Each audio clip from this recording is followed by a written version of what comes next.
Hey guys, my name is Nora Franch, and welcome to the podcast Grateful Blessed Mess, daily reflections for those in the 12 steps. I am a fellow 12-stepper and certified mindset coach, and I am here to introduce you to the value of mindset coaching in your 12-step journey. So if you feel like you are stuck in the steps, if you're slipping and sliding with your abstinence, mindset coaching may help you as it did me, and you can find me at CatholicMindsetCoaching.com.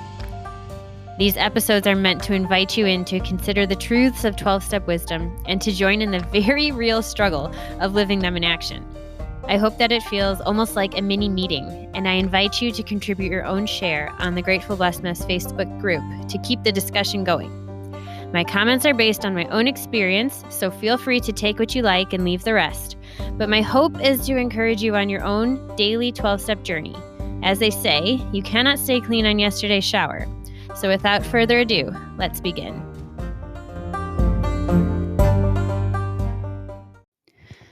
Okay, today we are reading from the A Day at a Time book, the excerpt for November 19th. Here we go. I no longer argue with people who believe that satisfaction of our natural desires is the primary purpose of life. It's not our business in the program to knock material achievement.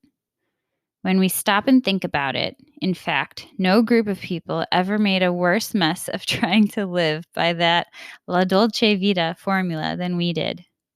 We always insisted on more than our share in all areas.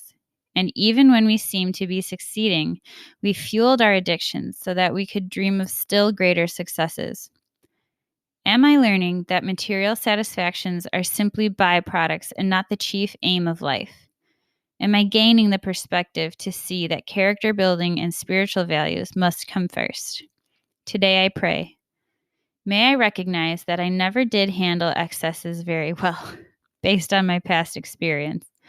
I have been apt to want more of whatever it is I have: love, money, property, things, substances, foods, winnings. May the program teach me that I must concentrate on my spiritual rather than my material bounty. Today, I will remember it's okay to be spiritually greedy. I like that.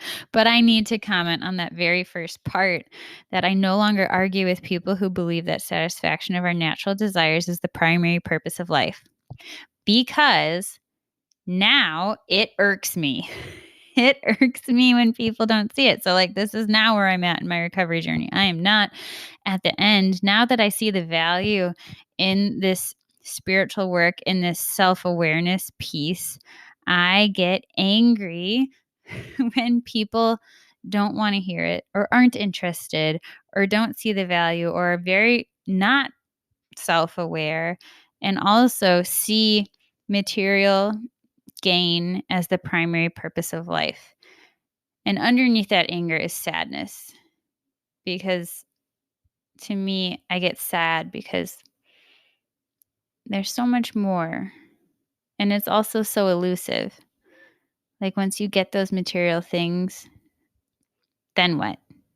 Or you never get them and you're perpetually living with this lie that will make me happy. And so the gift in receiving it and then not feeling that happiness is that you're then forced to reckon with the fact that those material things won't bring you the happiness that you desire. But then the hard part about not receiving it and always searching for it and always spinning your wheels for it is it never clashes with that assumption, that belief, that lie that this will make me happy.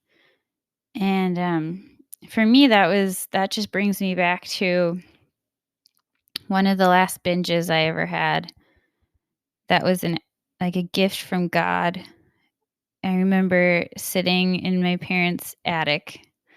It was a hot summer day. I was studying for board exams, and I was in a bad place, and I had decided to just indulge in my, item of choice. And I remember halfway through it, just looking at it, being like, this isn't even helping. and looking down and be like, I don't even want this. Like, even that I finally hit that wall where I couldn't keep chasing that, "Oh, just a little bit more will get me there. Just a little bit more will get me there. Just a little bit more will get me there." For whatever reason, God gave me this gift of getting to the place where I was like, "Oh my gosh, I don't even want this thing that I was so sure I wanted. This thing that I just chased and chased and chased." And I didn't get clean from that moment on, but it was memorable and it really shifted something big for me. And I had been in program for almost 2 years at that point, just slipping and sliding, starting and stopping, abstinent, losing abstinence, 30 days, 60 days, 90 days, 0 days, over and over and over again. So embarrassed, so ashamed, so disgusted with myself. And also, I will just say, never feeling any judgment for that in the rooms. Goodness. Just feeling love. Like, the degree of pain I was in, inversely, I felt that much love. However low I was, the love I received was that much greater. And I hope you experience the same thing. That is irreplaceable, and forever grateful I will be for that experience. And I hope you even get a hint of that here, even though it's a podcast, even though we don't see each other's faces. Like, you are loved in your pain. And if you are listening, you are doing something good for yourself. This is a good thing. And keep listening and keep reaching out.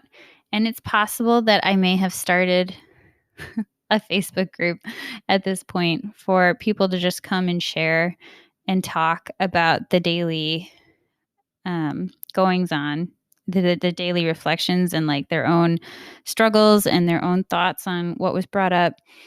Because I really want to do that so people have a place where they can share and feel seen.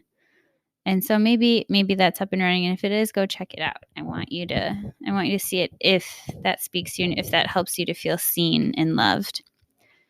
And I just want to say that I love you guys. And that's my cue. With that, I pass.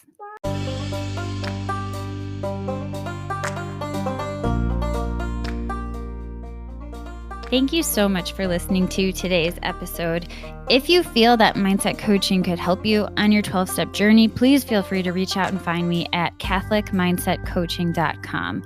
But more than that, it's important to me to give listeners like yourself a place where you do not need to feel alone on your 12-step journey. And for that reason, I've created a Facebook group.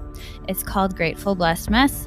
And it's a place where listeners can go to add their own commentary on the share for the day, in addition to my own, and for us just to have a conversation or start a back and forth where people can find support in their 12-step journey. This is not a replacement for 12-step work. This is something outside of the 12 steps. It is simply something that has a heart for the 12 steps and those who are in it. And so, welcome. If you are here, chances are you may also be a bit of a mess. And I hope that you can learn to find some gratitude in the blessings that have come from your messes.